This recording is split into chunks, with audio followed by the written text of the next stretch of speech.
the State Council. Today is the May the 4th day, the Youth Day.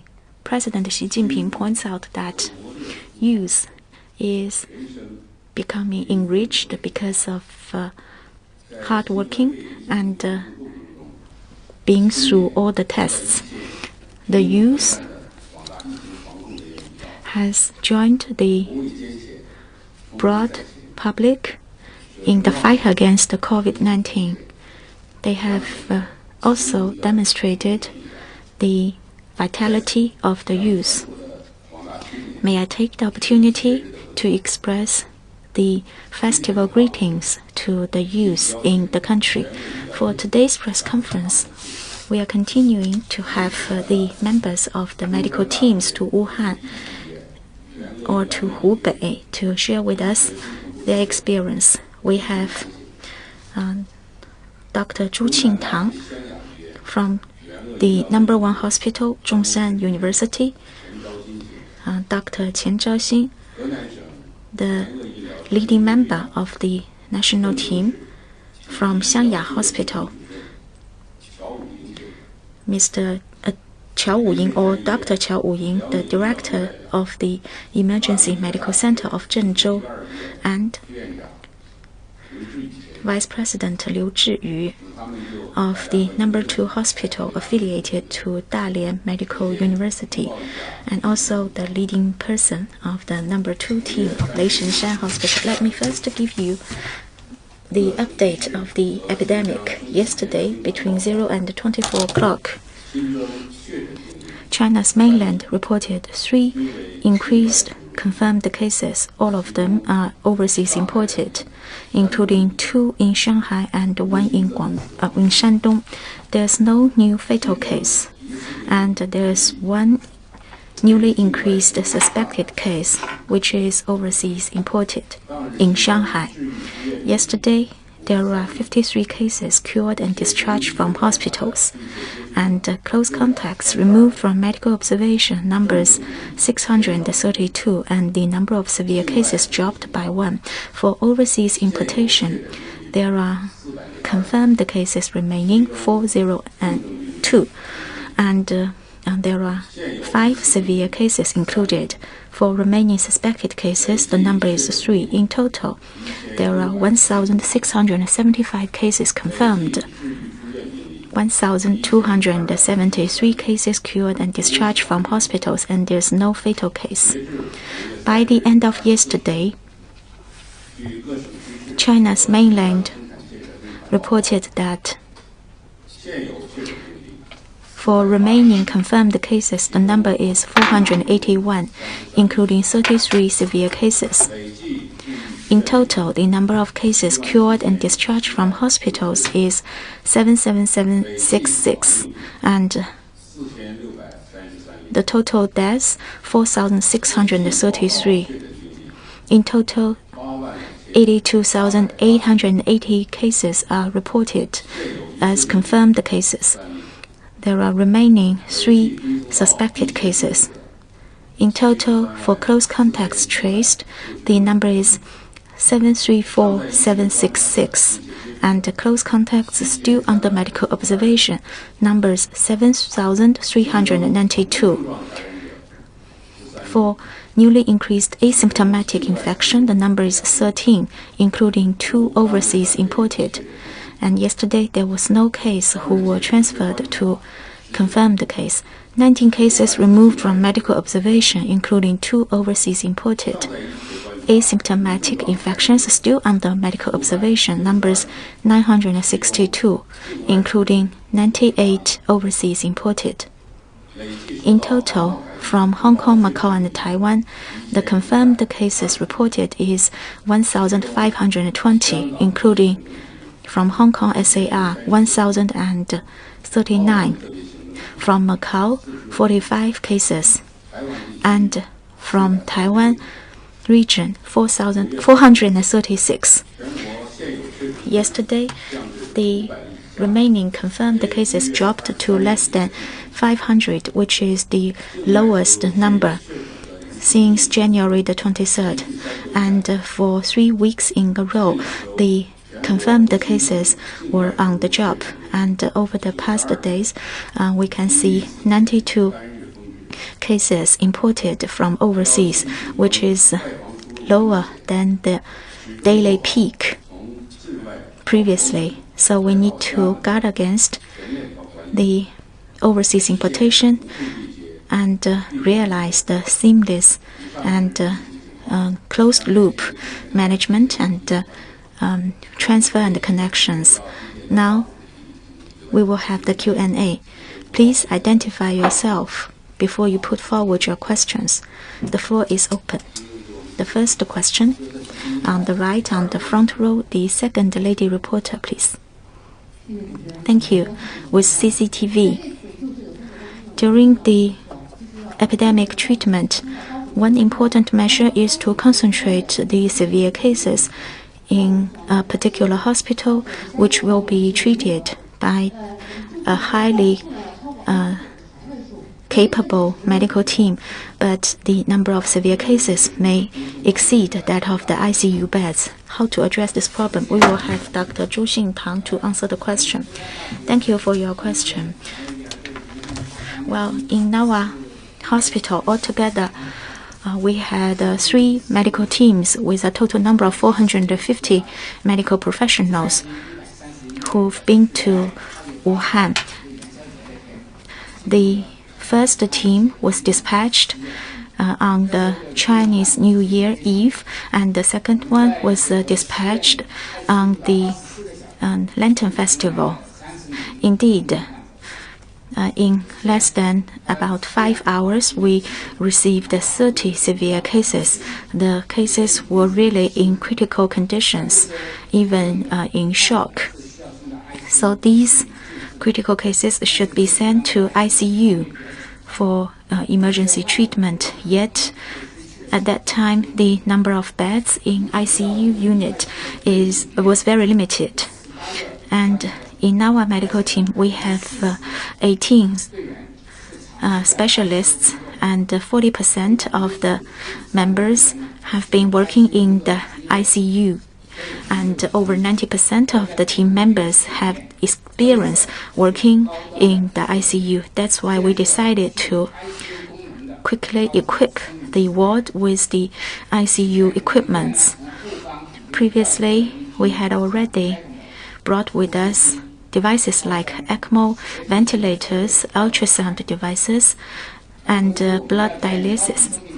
And later, when we learned that we need to build the ICU unit, then the headquarters make the decision that we can ask for such state-of-the-art devices from the headquarters. Also, we were equipped with the leading technology devices, and later one CT scanner was also dispatched to one of the wards. Also, the suppliers have given us a lot of support. One of our ICU's equipment can need a specific technical model, and it was not available in Wuhan. Then the supplier made every effort, and despite all the difficulties, finally succeeded in sending us this particular unit. All of these efforts have contributed to the effective treatment of the severe and the critical cases. Later, we also received a lot of elderly patients with underlying conditions, and the successful treatment is the result of the joint efforts of all the stakeholders.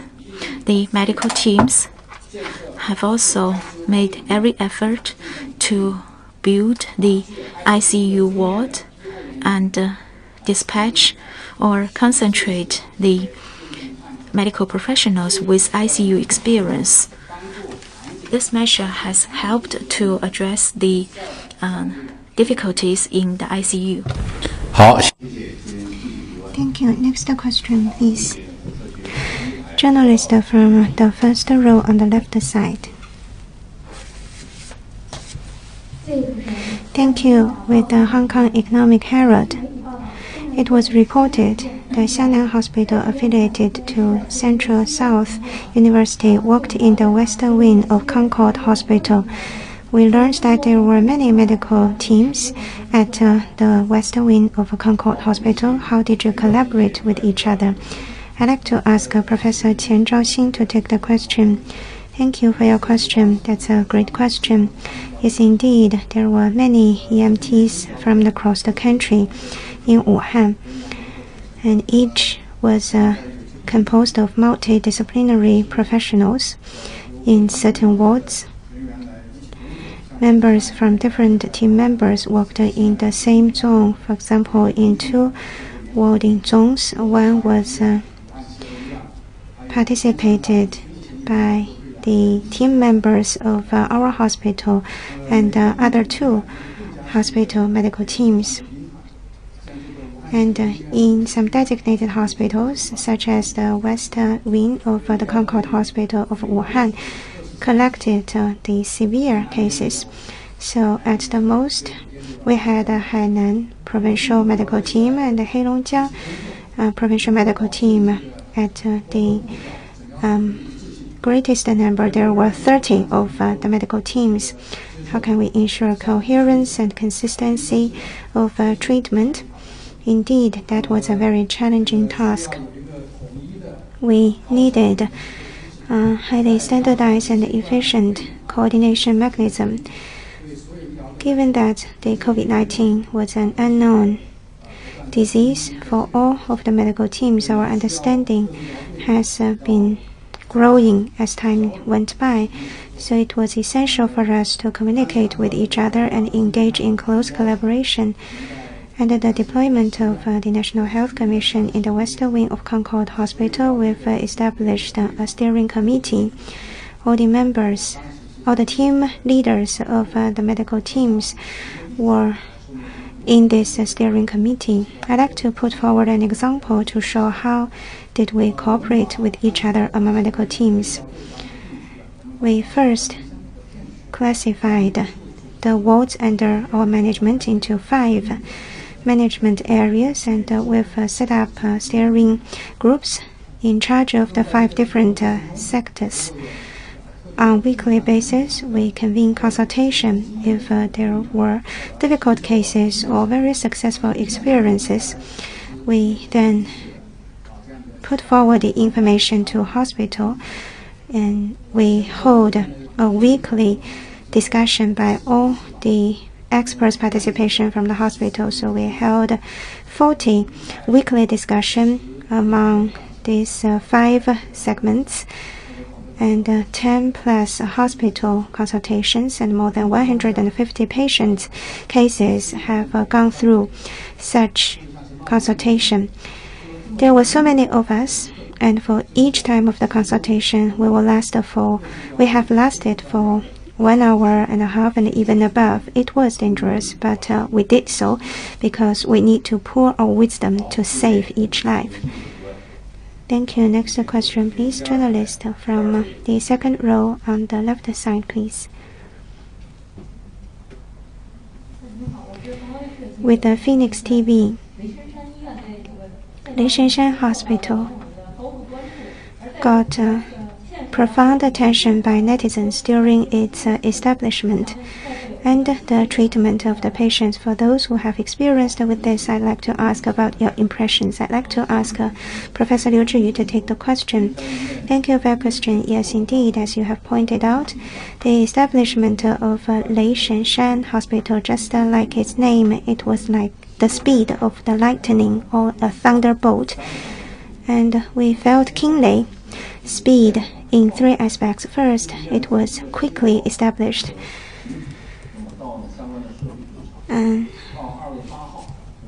On 16th of January, the building was established, and on the 8th of February, the first batch of equipment arrived, and only 6 days later after its establishment, we began the treatment of the first batch of patients. That has shown the ingenuity, wisdom, and hard work of all those involved. At the early stages, we were also shouldering the risk of infection. Leishanshan Hospital was established near Leishanshan Mountain. And just as its name suggests, it is the mountain of the god of thunder. We have been acting really with the thunder speed. Several batches of patients arrived in Leishanshan Hospital. In Liaoning medical team, we had 1,327 team members, and we want to follow the speed of the thunder. We were convened very quickly. The Dalian sub-team was composed of 500 of us, and we came into this team in 4 hours. Many just left their ordinary workplaces, and within several hours, all the luggages have been packed. We were really swift in organizing this team because of 2 attributes. First, at the beginning, many of the municipal government and the hospital staff have made necessary supplies and preparation. Second, many of the health workers, when they volunteered to be a member, they had this belief that we must protect the lives of others, and it is incumbent on us to save life. When we arrived there, many of the things are still getting closure as the construction was near its end. How can we turn the construction site into standardized ICU wards? That was a critical question ahead of us because many patients are waiting to be recruited into the wards. So leaders told us that we need to quickly innovate and renovate a ward, verify the ward, and use the ward. So we have been working alongside with each other with those who have been developing this hospital. We prepare the information, prepare the IPC tests, including the negative pressure wards. And during these days, there were blizzard and rain and a storm. That was extremely difficult. However, all of us poured our efforts, and in few days' time, all these construction sites were transformed into standardized negative pressure wards, and we've also set up a triage system. All these have ensured that within a short span of time, we could collect patients with a high level of standards. It was worth mentioning that being the basic establishment or the medical treatment of Leishanshan Hospital, we didn't compromise quality because of the speed.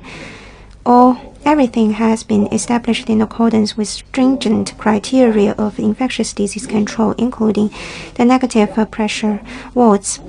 All the processes were in place, quality was consistent, and services was not compromised. And it was because of the collective efforts from across the country, including those volunteers who have and colleagues who have been making great efforts in the early stages, that we realized to build the Thunderstorm Hospital with the Thunderstorm speed and transformed it into a standard infectious disease control and treatment hospital. The fatality rate was 2.3%. Severe cases were more than 1,000, and the fatality among severe cases were 3.4%. There was no incidence and no infection among health workers. That was a very satisfactory result. Thank you. Next question, please. Journalist from the second row on the right side.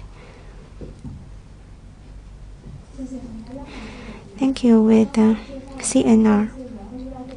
It was introduced that apart from the medical treatment team members, there were also the emergency transfer teams. Can we be informed about their assignments and what has been their unique features? I'd like to ask Director Qiao Wuying from Zhengzhou to take the question. Thank you for your question. The Zhengzhou First Aid Transfer Medical Team was in charge of the emergent transferring of the patients to hospitals and transferring severe patients from hospitals to other designated hospitals. We have been doing our efforts in 45 days. We have also made every effort to ensure the various batches of the severe case transfer. We have eased the pressure on the 120 medical hotline, and also we have tried to realize the seamless connection and the transfer.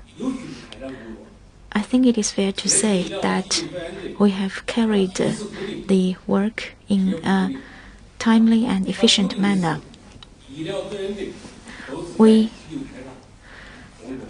All of our team members work on the ambulance, but we may go to different parts of the city.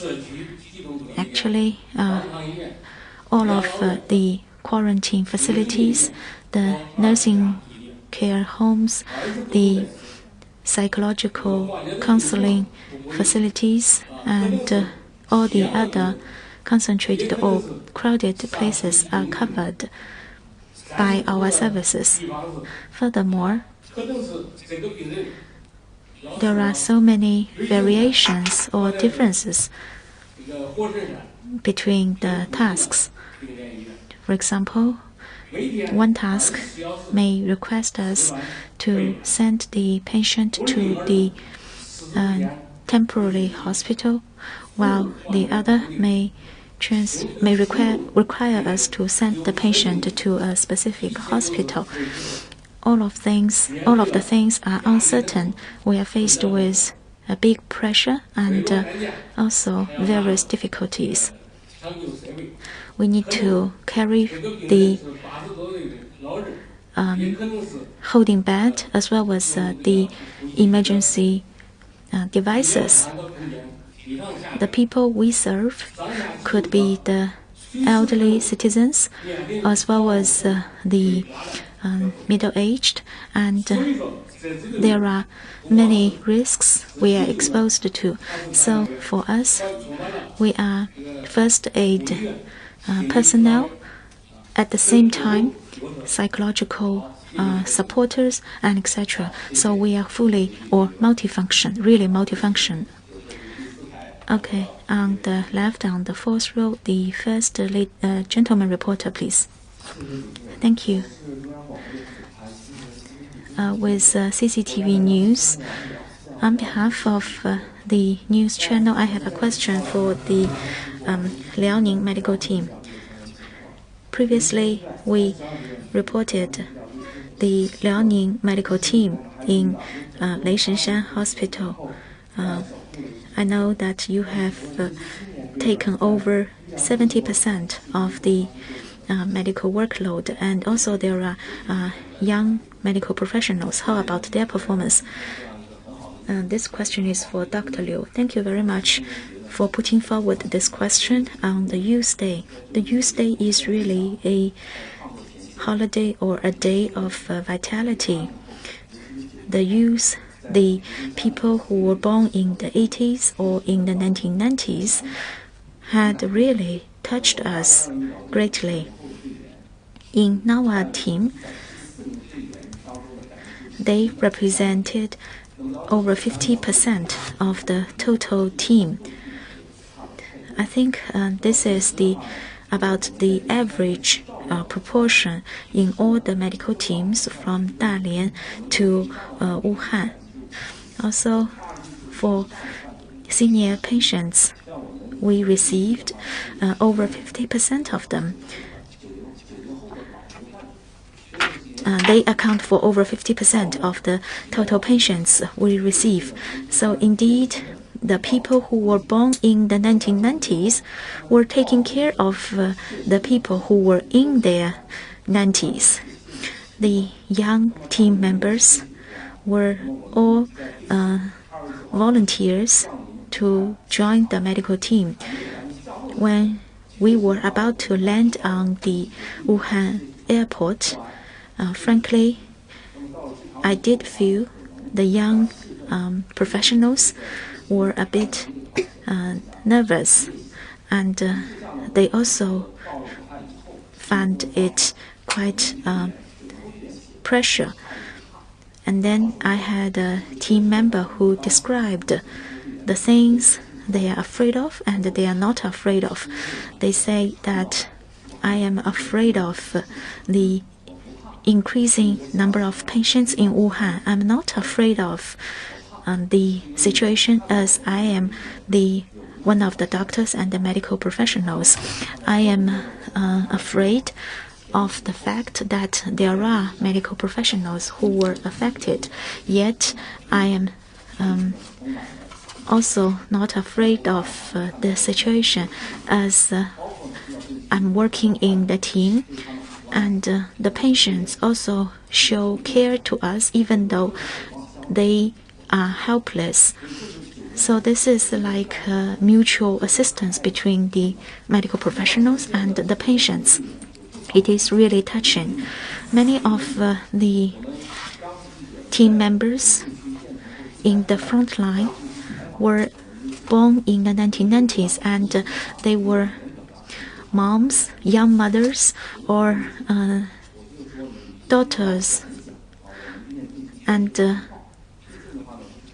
once I asked the head nurse of the team to say a few words about her experience.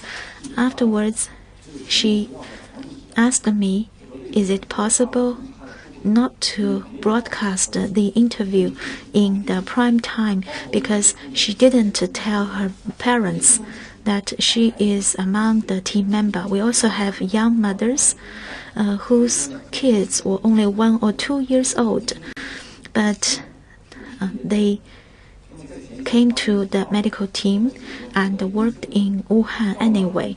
So we do feel very much touched that these young people are taking care of the very elderly. We used to have a patient who was over 90s, who was in her 90s, but the whole family got affected, and also the elderly lady was going to celebrate her 99 years old birthday on February the 22nd. The old lady felt very sad, as she also had underlying conditions like embolism. We didn't give her up, and with 19 days of careful treatment and services, the old lady recovered and was discharged from hospitals. I think it is fair to say that this old lady not only received the disease treatment from us, but also the great psychological support from our team members, especially the young professionals who were born in the 1990s. Also in Leishenshan Hospital, I know many journalists may have already heard about the famous corridor with the wallpapers along the corridor. It was actually built by our young medical professionals. They used their pens and their wisdom and draw the cultural highlights of Dalian on the wall. And then, following suit, other medical teams also did the same, so the Wuhan patients can feel the love and the care from the medical professionals from different parts of the country. While we were working in Leishenshan Hospital, we also found many young builders, logistic service providers, and also volunteers who were born in the 1990s. their efforts have really impressed us. 请继续提问。 Thank you. Next question goes to the journalist on the third row on the right side, please. Thank you. With CNS. Several days before, it was reported that the Ministry of National Defense of Serbia has bestowed the highest level of National Respect Medal for the Chinese medical team. So what did the Chinese medical team do in Serbia? I'd like to ask Professor Zhu Qingtang to take the question. Thank you for your concern on the assistance of medical team to Serbia. On 21st of March, the first batch of the EMT arrived in Serbia, in Guangdong, Wuhan, and Serbia experts have been in close communication with each other. Yesterday, the second batch of 3 experts joined the predecessor team. 2 experts just came back from Wuhan emergency medical team. After our experts arrived in Serbia, they have been engaged in in-depth communication with the Serbia colleagues. We shared our experiences in disease prevention, control, and case treatment. We facilitated the training carried out locally. We've also brought with us some of the textbooks we've compiled and video literature that were very warmly welcomed because they have been using this as the basis for their training. A little episode to be shared here. When the pandemic hit Serbia, the country decided to use a dedicated hospital to take severe or critical patients. That designated hospital might be the best hospital with the best infrastructure facility and the most comprehensive treatment capacity in the Balkan Peninsula. That was also a comprehensive hospital for the treatment of severe and complicated cases. However, the hospital did not have an independent quarantine ward zone. In their wards, there were already 200 plus severe COVID-19 patients, so the hospital was very much concerned about nosocomial infection. How could they convert the hospital into a designated hospital, and will that influence the treatment on non-COVID-19 patients? Will that lead to nosocomial infection? So they were struggling with the decision. Our experts engaged in in-depth communication with Serbia colleagues and shared Wuhan situation in Concord Hospital, Wuhan University People's Hospital, and Tongji Hospital have taken COVID-19 patients and severe patients into a separate wing. Wuhan has also established some field hospitals to take mild cases. After getting familiarized with this practice, Serbia colleagues decided that such approach can help easily with the separation, classification, triage of the patients, and later there can be more targeted resource allocation. So they've used another hospital to take the mild cases, and in the Belgrade Convention Center, they've set up a field hospital to take mild cases and asymptomatic cases, while another designated hospital was to take severe cases. And this physical separation of a patient's flow played a major role in Serbia's success in controlling the pandemic. Journalist from the third row on the left side, please. Thank you. With Yangtze Daily News. First, I'd like to salute all the experts on the podium. We know that COVID-19 is highly infectious. 42,000 plus team members of the medical teams assisting Wuhan didn't got any infection. How was that possible? How did you make that happen? I'd like to ask Professor Qian Zhaoxin to take the question. Thank you for your question. I'd also like to thank all those who have given profound care to those who have been fighting at Wuhan. Yes, indeed, the nosocomial infection prevention was of essential significance. Even we were in the quarantined wards, we must ensure that the standards of IPC was consistent and high. It was important that we keep health workers not infected so that they can provide care to more patients. The IPC experts in the medical teams made great efforts to realize this.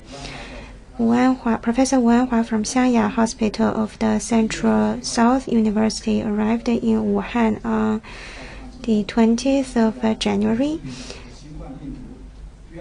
late January, and many of the experts joined him to work out an IPC control plan. That plan was a great basis and served as a guidance for IPC control in many other hospitals. Professor Wu has drafted a plan for the provided training for the 15,000 team members personally, and he made hands-on efforts to ensure the training was effective. In one day, he provided 7 training sessions for 7 medical teams, and that lasted for 750 minutes. The IPC experts did make great contribution to prevent nosocomial infection, and after that, after the Wuhan cases have been declining, he went to Heilongjiang province. He's still working in Heilongjiang now. With their guidance, we have been implementing scientific zoning approach in IPC. In our team, we had 4 strict measures. First, we have strict requirements. We exercise strict training.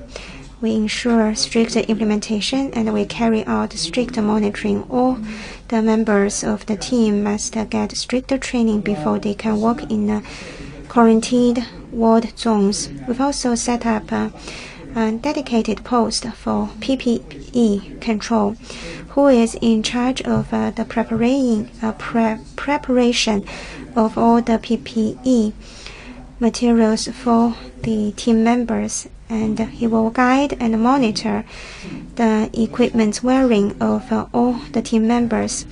We requested that for the entry and exit of the quarantined zones, health workers must be accompanied by another one so as to have mutual monitoring.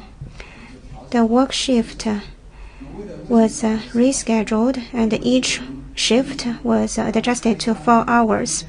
On the first day of our ward opening, there were many patients swarming into the hospital, and many of our members worked in the ward for 12 hours.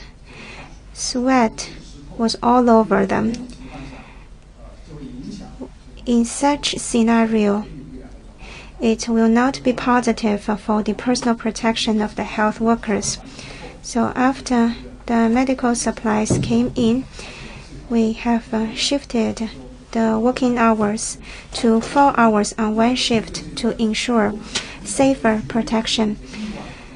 For the unexpected exposure in the quarantined zones were also under our emergency preparedness plan. If we look at the specific implementation of these protection measures after we completed our Wuhan mission and arrived back, we did 2 NAT tests and 1 antibody test, and all the team members had negative results, which has proven the effectiveness and the safety of our protection measures. Thank you. We will have the last question for the day. On the right, on the fourth row, the reporter in white, please. Thank you. With the Enterprise Observation News, the 1,281 medical professionals from Hunan to Hubei have been returning back to home. So what are the difficulties they faced with and how did they address them? We will have Dr. Qiao to take the question. Thank you for your question. As you all know, we were dispatched from our hometown and we were asked to go to Hubei province within a very short period of time. There were quite some communication difficulties, but we addressed them. And secondly, many of our medical professionals have never been to Hubei or Wuhan. So we use our GPS and various information technology to identify the patients and transfer them to the designated facilities. Thirdly, as it was our first experience in emergency response, when we put on the protective gowns, we will have to wear it for dozens of hours in order to save the medical supplies, and sometimes they could not afford to go to the toilet. They had to use diapers in the protective gowns. Well, our team used to serve the Wenchuan earthquake in 2008. Some of the team members had the first-hand experience in the Wenchuan earthquake response.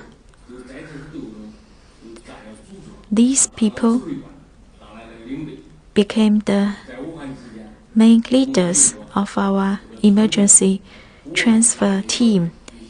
We have been to various streets and the corners of the city, transferring the patients from their homes to the designated facilities and to the hospitals. It is fair to say that every time when we were working, we were just very close to the risk of death. Thank you. I'd like to thank the 4 speakers for sharing with us their experience in Wuhan. For tomorrow's press conference, we will invite the medical team from the Union Hospital, Beijing, to share with us their experience. You are more than welcome to take part in tomorrow's press conference. That's all for today. Thank you.